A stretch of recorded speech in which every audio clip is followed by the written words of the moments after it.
C.I.R. Duffy. Duffy. Permítame preguntarle, ¿cuál es la sentencia total, señor? Juez.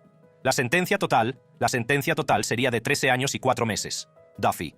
¿Así que me acaba de dar 13 años? Juez. 13 años y 4 meses. Duffy. F3S. Schwartz and Fikstow. ¿Cómo es esto un sistema de justicia, hombre? Juez. Es justicia porque te di más oportunidades. Deja de hablar cuando yo estoy hablando. Me importa un carajo. En el Tribunal Municipal de Lorain, Ohio, nos adentramos en el caso de C.I.R. Duffy, un capo de la droga convicto cuyos repetidos delitos y total desprecio por la sociedad le llevaron a una larga condena en prisión. Duffy, junto con su cómplice, fue declarado culpable de delitos relacionados con drogas y armas y estaba a punto de ser condenado a una prisión federal. Acompáñenos mientras descubrimos los espeluznantes detalles de este caso y examinamos las consecuencias a las que se enfrentan estos criminales sin remordimientos. C.I.R. Duffy. Cargos. Posesión de drogas con intención de distribuir heroína, fentanilo. Posesión de múltiples armas de fuego. Arma de fuego para cometer el delito de tráfico de drogas. Nuestra historia comienza en Lorain, Ohio, donde C.I.R. Duffy se encuentra de nuevo en los tribunales, enfrentándose a las consecuencias de violar su libertad condicional. Los antecedentes penales de Duffy son amplios, con una larga lista de delitos que le han granjeado notoriedad entre las fuerzas del orden. Tráfico de drogas, posesión de armas e incluso una persecución policial a alta velocidad son solo algunos de los delitos que han marcado la carrera delictiva de Duffy. Volvamos a los acontecimientos que llevaron a Duffy a su situación actual. A pesar de las múltiples oportunidades que el juez Raymond Ewers le dio para dar un giro a su vida, Duffy siguió delinquiendo, mostrando un desprecio absoluto por la ley y la sociedad.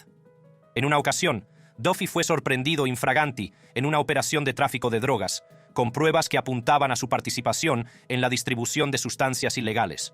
Pero eso era solo la punta del iceberg.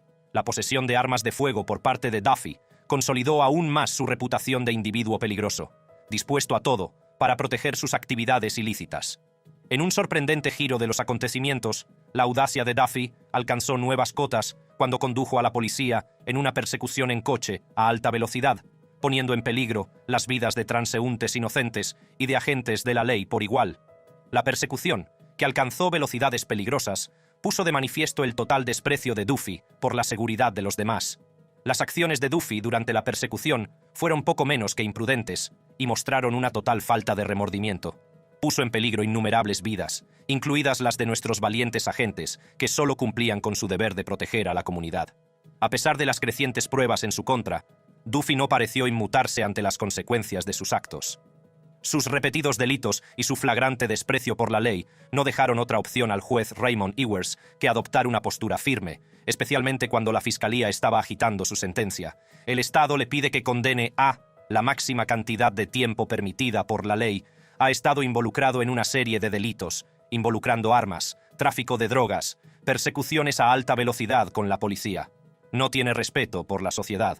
Viendo que la perspectiva de una larga pena de cárcel era inminente, Duffy decidió que era genial hacer una demostración de remordimiento digna de un Oscar ante el juez. Señoría, estaba haciendo el bien ahí fuera. No estaba vendiendo drogas. No estaba haciendo nada de eso. No lo hacía. Estaba tratando de encaminar mi vida, hombre. Y este hombre me acaba de decir que estás intentando para darme 13 años. El juez parecía ligeramente sorprendido y tal vez desconcertado por la actuación de Duffy, pero esto no fue suficiente para influir en su decisión. Duffy. No soy un monstruo, juez. Yo era... Juez. ¿Quién conducía ese coche el otro día cuando la policía te perseguía? Duffy. Yo conducía. Al ver que el juez no estaba comprando su acto, la conducta de Duffy cambió rápidamente. Los 8 casos que tiene en este tribunal nos muestra que usted es una amenaza potencial para la sociedad. Te di una oportunidad. Te di más de una oportunidad. Te di más de una oportunidad que quizás no debería haberte dado. Mira dónde estamos hoy. Pusiste la vida de las personas en riesgo y no voy a permitir que eso suceda más bajo mi vigilancia. Como el juez comienza su sentencia, Duffy irrespetuosamente le da la espalda al juez. Para demostrar aún más que su anterior acto de remordimiento era una farsa, se vuelve para mirar directamente a la cámara del tribunal con un guiño pícaro. Como si eso no fuera suficiente, se adelantó a interrumpir groseramente al juez. Duffy, permítame preguntarle, ¿cuál es la sentencia total, señor? Juez, la sentencia total. La sentencia total sería de 13 años y 4 meses, Duffy. ¿Así que me acaba de dar 13 años? Juez, 13 años y 4 meses, Duffy. F3, 4 y 5, aunque ¿cómo es esto un sistema de justicia, hombre? Juez, es justicia porque te di más oportunidades. Deja de hablar cuando estoy hablando. Me importa un carajo. Así de fácil. Duffy había pasado de fingir remordimiento a faltarle el respeto al juez en plena sala. Y con eso, el destino de Sir Duffy estaba sellado. Fue retirado de la sala del tribunal, comenzando su viaje tras las rejas por su participación en el tráfico de drogas, posesión de armas y una persecución en coche a alta velocidad que puso en peligro la vida de muchos. Aquí tienes. Hasta la vista, amigo. Te di más oportunidades de las que te mereces cada mes que te den. Junto con su declaración de culpabilidad por posesión de un arma de fuego, Duffy fue condenado a un total de 22 años y medio de prisión. Wallace Bigger, y no vendí drogas, y no admitiré nada. Desde el contrabando de miles de pastillas en la comunidad hasta la manipulación de los que le rodeaban, el reino del terror de Wallace Bigger dejó un rastro de destrucción a su paso. En el Tribunal Judicial número 13 de Bel Air, Michigan, nos adentramos en el oscuro y retorcido mundo de Wallace Bigger, un señor de la droga condenado que no mostró remordimiento alguno ante el tribunal durante su sentencia. Prepárese para asombrarse mientras descubrimos los increíbles detalles de la operación de drogas ilícitas de Bigger que sacudió el norte de Michigan y el drama judicial que se desarrolló durante su sentencia. Wallace Bigger. Cargos. Conspiración para el tráfico de estupefacientes. En la tranquila ciudad de Mancelona, al norte de Michigan, una siniestra operación de drogas prosperaba bajo el liderazgo de Wallace Bigger. Esta operación, alimentada por el insidioso comercio de pastillas con receta, trajo el caos y la devastación a la comunidad. Miles y miles de pastillas ilícitas inundaron las calles, dejando a su paso un rastro de adicción, vidas rotas y sueños destrozados. Wallace Bigger, un hombre de 71 años, orquestó esta empresa ilícita con astuta precisión.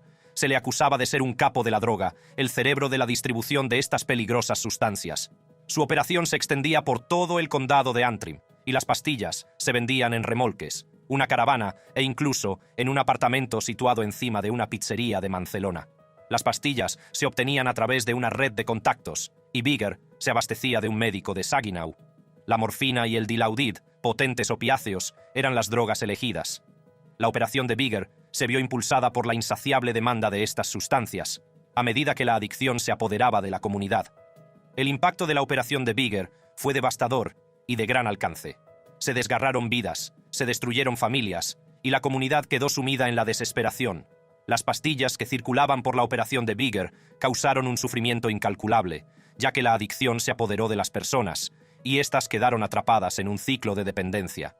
Pero lo que resulta verdaderamente chocante es la magnitud de la operación de Bigger. Se distribuyeron miles de pastillas y la demanda parecía insaciable. Sin embargo, en medio del caos y la destrucción, el propio Bigger apenas se benefició de sus actividades ilícitas. El testimonio durante su sentencia reveló que ganó poco más de $20,000 en un par de años. Aunque pueda parecer una suma importante, palidece en comparación con el inmenso daño causado por su operación. De hecho, el abogado de Bigger, Philip Settles, describió a su cliente como alguien que había vivido en una miseria inimaginable durante los 2 últimos años. Esto contrasta con la imagen de un narcotraficante con un estilo de vida opulento. La existencia de Bigger distaba mucho de ser glamurosa, ya que vivía en una caravana en la entrada de la casa de su hija, muy lejos de la opulencia que suele asociarse a las empresas delictivas. Una vez detenido, Wallace Bigger, el capo de la droga condenado, se presentó desafiante ante el juez, sin mostrar signos de remordimiento por la devastación que había causado. El ambiente era tenso, pues la comunidad pedía justicia por las vidas destrozadas por la operación de Bigger. El juez Philip Rogers presidió la sentencia y se dirigió a Bigger. ¿Vivías a lo grande? ¿Estabas sentado junto al estanque de cemento, con un BMW estacionado en la entrada? No, no lo estabas. Vivías un estilo de vida bastante cutre, de vez en cuando en una caravana en la entrada de la casa de tu hija. Pero eso no te impidió ser manipulador, no te impidió abusar de otras personas. Bigger, sin inmutarse por las palabras del juez, mantuvo su postura desafiante. Y no vendí drogas, y no admitiré nada. Se negó a admitir su culpabilidad, culpó de su condena a un fallo del sistema de justicia penal y expresó su descontento con su abogado y el juez. Creo que el juez es parcial, y dije desde el principio que el condado de Antrim no me daría un juicio justo. Y no tuve un juicio justo. Y tengo un abogado jodido, así que ya está. Ya está. El juez Rogers imperturbable ante los intentos de Bigger de culpar a otro, dictó sentencia con resolución inquebrantable. Reconoció el daño causado por la operación de drogas de Bigger y la falta de remordimiento mostrada durante el juicio. Hay una línea de Shakespeare que podría beneficiarte, y la culpa no está en las estrellas, sino en nosotros mismos. Tienes un historial de malas decisiones y mal comportamiento. Tienes un número de personas con tus malas decisiones y mal comportamiento. Básicamente te has convertido en el líder de una operación de drogas al por mayor. Condenó a Bigger como el jefe de una operación de venta de drogas al por mayor, destacando las numerosas vidas afectadas por su empresa criminal. La sentencia del juez fue severa, reflejando la gravedad de los delitos de Bigger y la necesidad de proteger a la comunidad de nuevos daños. Bigger fue condenado a una pena de 15 a 30 años por uno de los cargos, conspiración para el tráfico de estupefacientes, y a una pena adicional de 4 a 20 años por otros 5 cargos. A medida que el proceso judicial llegaba a su fin, la comunidad pudo por fin respirar aliviada, sabiendo que se había hecho justicia. La falta de remordimiento de Bigger y sus intentos de eludir su responsabilidad no hicieron sino reforzar la gravedad de sus delitos. Dexter Lee Williams. En el oscuro y peligroso mundo del narcotráfico, hay individuos que no solo se dedican a actividades ilegales, sino que además muestran una escandalosa falta de remordimiento por sus actos. Uno de estos individuos es Dexter Lee Williams, un narcotraficante convicto cuya reciente comparecencia ante el tribunal dejó atónitos a los espectadores. Siéntese en el Tribunal Superior del Condado de Houston, donde nos adentramos en el caso de Dexter Lee Williams, explorando los increíbles hechos que rodean su implicación en el tráfico de drogas. Desde su detención hasta el juicio, descubrimos los impactantes detalles que se desarrollaron en el tribunal, arrojando luz sobre la verdadera naturaleza de este despiadado criminal. Dexter Lee Williams. Cargos, chantaje, tráfico de drogas. Dexter Lee Williams. Conocido como un despiadado y astuto capo de la droga, Williams construyó un imperio alimentado por la destrucción de vidas y la búsqueda de riquezas ilícitas. Pero su reino del terror se detuvo en marzo de 2020, cuando las fuerzas del orden por fin lo atraparon. La Unidad de Investigaciones de Drogas del Condado de Houston había trabajado incansablemente para desmantelar la operación regional de tráfico de drogas que Williams había ideado. Sus esfuerzos dieron sus frutos cuando lograron un gran avance en su investigación, conectando a Williams con un cargamento masivo de cocaína. Se le atribuyeron 39 kilogramos del mortífero polvo blanco, con un valor estimado en la calle de casi $4 millones. La detención de Dexter Lee Williams sacudió los bajos fondos. Durante años, había actuado con impunidad, esparciendo su veneno por la comunidad y aprovechándose de la miseria ajena. Pero ahora, las tornas habían cambiado. Williams se encontró en el lado equivocado de la ley, enfrentándose a las consecuencias de sus actos. La Fiscalía presentó un caso convincente contra Williams, mostrando las numerosas pruebas reunidas durante su investigación. Las escuchas telefónicas, los métodos de vigilancia y el seguimiento de más de 25.000 conversaciones telefónicas y mensajes de texto ofrecieron una imagen condenatoria de su implicación en el tráfico de drogas. La Fiscalía argumentó que Williams no era un simple traficante de poca monta, sino el cerebro de una vasta red que suministraba estupefacientes a traficantes de toda la región. La escala de las operaciones de Williams era asombrosa. Los fiscales revelaron que su red se extendía más allá de los confines de un solo condado, llegando a comunidades vecinas e incluso planeando expandirse a grandes ciudades como Washington, D.C. y Nueva York. Se trataba de una red de actividades delictivas que probablemente llevaba funcionando más de 5 años, dejando un rastro de destrucción a su paso. Durante todo el juicio, Williams mantuvo una actitud fría y distante. Su rostro era una máscara de indiferencia. El juez que presidía el tribunal, muy consciente del impacto de la adicción a las drogas en las personas y las comunidades, se dirigió directamente a Williams con la esperanza de obtener algún signo de remordimiento. Pero Williams permaneció impasible, sus ojos carentes de toda emoción. La abogada defensora de Williams, Wanda Jackson, intentó pintar un cuadro diferente. Argumentó que los cargos se habían presentado indebidamente y que Williams no formaba parte de una conspiración mayor. Según Jackson, simplemente había vendido drogas a un hombre de Macon con conexiones en comunidades vecinas. Como ella argumentó su caso, las cosas empezaron a calentarse bastante. Juez, estoy hablando con el señor Williams. Lo he oído todo, Wanda. ¿Qué otras acusaciones? Él no testificó, así que usted me está diciendo lo que yo dije. Juez, he oído todo, Wanda. ¿Quién más ha oído? Sin embargo, la Fiscalía rápidamente contrarrestó estas afirmaciones, presentando una montaña de pruebas que apuntaban directamente a la participación de Williams en el tráfico de drogas. La Fiscalía pintó un cuadro escalofriante de Williams como un criminal despiadado y calculador. Destacaron su largo historial de actividades delictivas, incluida una condena anterior por distribución de marihuana. No se trataba de un traficante de poca monta atrapado en el lugar equivocado en el momento equivocado. Williams era el cerebro de una vasta red que suministraba estupefacientes a traficantes de toda la región. A medida que avanzaba el juicio, quedó claro que Williams no estaba interesado en aceptar la responsabilidad de sus actos. No mostró ningún remordimiento por las vidas que había afectado y la devastación que había causado. La Fiscalía mostró al jurado varias llamadas telefónicas en las que se oía a Williams organizando negocios de drogas sin importarle en absoluto las consecuencias. La falta de remordimiento mostrada por Williams fue chocante. Era como si se considerara intocable, por encima de la ley e inmune al sufrimiento que había infligido a otros. Su total desprecio por la vida humana era evidente, lo que consolidaba aún más su reputación de criminal desalmado. Las palabras del juez fueron severas y contundentes, subrayando la responsabilidad de individuos como Williams por sus actos. Dejó claro que la condena de Williams no se debía a factores externos, como la corrupción o el racismo, sino a su propia culpabilidad. Se le condena no porque las fuerzas del orden sean racistas. Te condenan no porque el tribunal sea turbio, o corrupto, o es corrupto, o algo por el estilo. Las pruebas contra él eran abrumadoras, no dejaban lugar a dudas. Dexter Lee Williams fue declarado culpable de todos los cargos y fue condenado a un total de 40 años de prisión. Condenaré al señor Williams a 20 años de prisión. Segundo cargo, lo sentenciaré a 20 años. Eso sería consecutivo al cargo 1. Su abogado, que defendía apasionadamente su causa, pareció muy disgustado con el veredicto del juez y abandonó la sala. Pero incluso ante su condena, Williams se mantuvo estoico, su falta de remordimiento inquebrantable. Charles Crosty. A continuación, nos dirigimos a la corte del condado de Clermont de Common Pleas, donde la figura notoria Charles Crosty, un narcotraficante convicto, está a punto de ser condenado. Aparte de traficar con grandes cantidades de heroína, fentanilo y cocaína por todo el condado de Clermont, lo que hace más chocante la sentencia de Crosty es el hecho de que no muestra remordimiento alguno. Toma asiento en la sala del tribunal mientras profundizamos en los impactantes detalles del juicio de Crosty, explorando los momentos que mostraron su total ausencia de remordimiento. Charles Crosty. Cargos. 11 cargos de tráfico de drogas.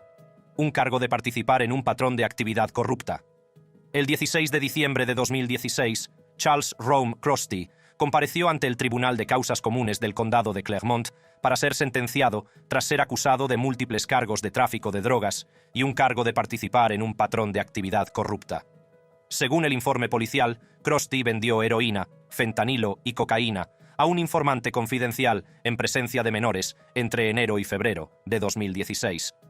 Aparte de esto, también traficó y distribuyó grandes cantidades de heroína a múltiples personas que a su vez la distribuyeron por todo el condado de Clermont, lo que provocó un aumento de la tasa de muertes por sobredosis. Crosty, ahora detenido, compareció ante el juez para dictar sentencia tras un juicio sin jurado de 3 días que tuvo lugar en octubre en el Tribunal de Causas Comunes del condado de Clermont. En el juicio, el tribunal escuchó a testigos que declararon que pasaban días enteros despiertos vendiendo las drogas de Crosty. Según ellos, Crosty estaba totalmente a cargo de las operaciones y dirigió dónde y a quién vender su heroína, fentanilo y cocaína.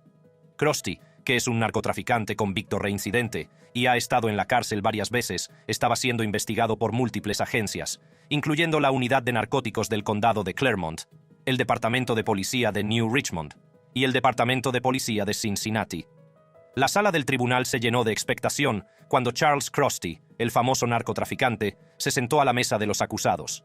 La fiscalía presentó una montaña de pruebas contra Crosty, documentando meticulosamente su implicación en el tráfico de drogas, el blanqueo de dinero y los actos de violencia. Se llamó a declarar a testigos que relataron sus encuentros con el despiadado capo y la devastación que había causado. También se reveló que Crosty a menudo intimidaba a los adictos para que le vendieran sus drogas.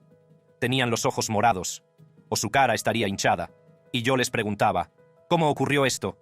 Y ellos francamente me decían que Rome Charles Crosty y sus asociados los golpearían, pero lo que sorprendió a todos en la sala fue la conducta de Crosty. No mostraba signos de remordimiento o culpabilidad, Su rostro era una máscara de indiferencia mientras la fiscalía exponía su caso. Era como si se creyera intocable, fuera del alcance de la ley. Finalmente fue condenado a 20 años y 9 meses de prisión. Sin embargo, mientras el juez leía su sentencia, Krusty no mostró ninguna emoción. José Govea Jiménez, 12. Nuestro último caso se desarrolla en el Tribunal de Primera Instancia del Condado de Franklin, donde el famoso narcotraficante José Govea Jiménez está a punto de ser condenado. Siéntese en la sala del tribunal. Los detalles impactantes de su operación de drogas, su sentencia, y cómo no mostró ningún remordimiento por lo que había hecho. José Govea Jiménez cargos. Participación en una actividad corrupta. 2 cargos de tráfico de drogas. José Govea Jiménez, un ciudadano mexicano residente en Lewis Center, Ohio, operaba como cabecilla de una operación de drogas en el área de Columbus. Su actividad delictiva consistía en introducir grandes cantidades de heroína en la ciudad, sembrar el caos en las calles y atrapar a innumerables personas. Los investigadores revelaron que Govea Jiménez era responsable de la introducción en Columbus de hasta 100 kilos de heroína al mes. Trabajaba en estrecha colaboración con un poderoso cártel mexicano y ocupaba una posición de autoridad dentro de la red de tráfico de heroína, orquestando el flujo de drogas con una eficacia despiadada. La investigación de la operación de Govea Jiménez no fue tarea fácil. Las operaciones eran fluidas y los lugares cambiaban constantemente para eludir la acción de la ley. Viviendas y almacenes de Columbus, Hilliard y Lewis Center servían de centros neurálgicos de las actividades ilícitas, lo que dificultaba a los investigadores el seguimiento de los movimientos del narcotraficante. Hace casi un año, los detectives ejecutaron órdenes de registro en estos lugares, descubriendo una red de actividades delictivas. Las redadas se saldaron con la incautación de 25 kilos de heroína, con un valor estimado en la calle de $2,5 millones. Pero la droga era solo la punta del iceberg. Durante los registros, los investigadores descubrieron también 11 armas de fuego, un escalofriante recordatorio de la violencia y el peligro asociados al tráfico de drogas. El arsenal de armas servía como crudo testimonio de hasta dónde estaban dispuestos a llegar Govea Jiménez y sus socios para proteger su imperio ilícito. Las drogas fluían de México a Columbus para su reventa, un negocio lucrativo que alimentaba el ciclo destructivo de la adicción y la delincuencia. Govea Jiménez había entrado inicialmente en Estados Unidos con un visado que le limitaba a un radio de 25 millas de la frontera. Sin embargo, llevaba 17 años viviendo en la zona de Columbus y su visado había expirado. Thomas Lininger, abogado de Govea Jiménez, alegó que su cliente no tenía antecedentes penales. Pero la magnitud de su operación de tráfico de drogas y el daño que causó eclipsaron cualquier afirmación de inocencia. La comunidad había sufrido mucho bajo el peso de la epidemia de heroína, y el papel de Govea Jiménez como pieza clave en el tráfico de drogas no podía ignorarse. La investigación se enfrentó a importantes retos, ya que los testigos se negaron a declarar contra Govea Jiménez, temiendo por la seguridad de sus familias en México. Este es el líder de una organización tan temible que la gente que viene de México se niegan a testificar contra él porque saben que en cuanto terminen su familia será asesinada en México. Sin embargo, una coacusada, Jennifer Lynn Guy, tomó la valiente decisión de testificar contra el narcotraficante. Reveló que había comprado heroína a Govea Jiménez para revenderla, habiéndolo conocido solo un par de meses antes de su detención. Jennifer: él me llevaba la droga a mi casa, abogado. ¿Qué tipo de drogas? Jennifer: heroína. Abogado: ¿cuánta? Jennifer: 1 kilo, y la última vez 2 kilos. La sala se llena de expectación mientras la juez Kimberly Cockcroft se prepara para dictar la tan esperada sentencia. Govea Jiménez está ante ella. Su destino pende de un hilo. La comunidad, asolada por los efectos devastadores de su operación de narcotráfico, observa con la respiración contenida. No hay forma de que podamos calcular el daño que sus acciones han causado, se dirige severamente la juez Cockcroft a Govea Jiménez. Sus palabras se hacen eco del dolor y el sufrimiento experimentados por innumerables personas cuyas vidas quedaron destrozadas por la epidemia de heroína. Govea Jiménez, vestido con un uniforme caqui, escucha atentamente y sus ojos revelan una mezcla de desafío y resignación. No ha mostrado ningún remordimiento a lo largo del proceso y ahora debe afrontar las consecuencias de sus actos. De hecho, afirma que se ha exagerado el caso. Esto ha sido exagerado, y me disculpo. Cuando el drama de la sala llega a su clímax, la juez Cockcroft dicta la sentencia que marcará el futuro de Govea Jiménez. Le impone una pena de 21 años de prisión, lo que garantiza que pasará 2 décadas entre rejas. Pero las consecuencias no acaban ahí. Una vez cumplida su pena de prisión, Gobea Jiménez será sometido a un control posterior a la puesta en libertad y se enfrentará a la deportación por parte del Servicio de Inmigración y Control de Aduanas de Estados Unidos. El peso de sus delitos seguirá persiguiéndole mucho después de su estancia en prisión, y así concluimos nuestro viaje al mundo de los irrespetuosos capos de la droga que no mostraron ningún remordimiento ante el tribunal, donde fuimos testigos de los espeluznantes crímenes, el drama de la sala del tribunal y las consecuencias a las que se enfrentan estos individuos. Para ver más vídeos intrigantes como este, haced clic en las tarjetas que aparecen en vuestras pantallas y os espero al otro lado.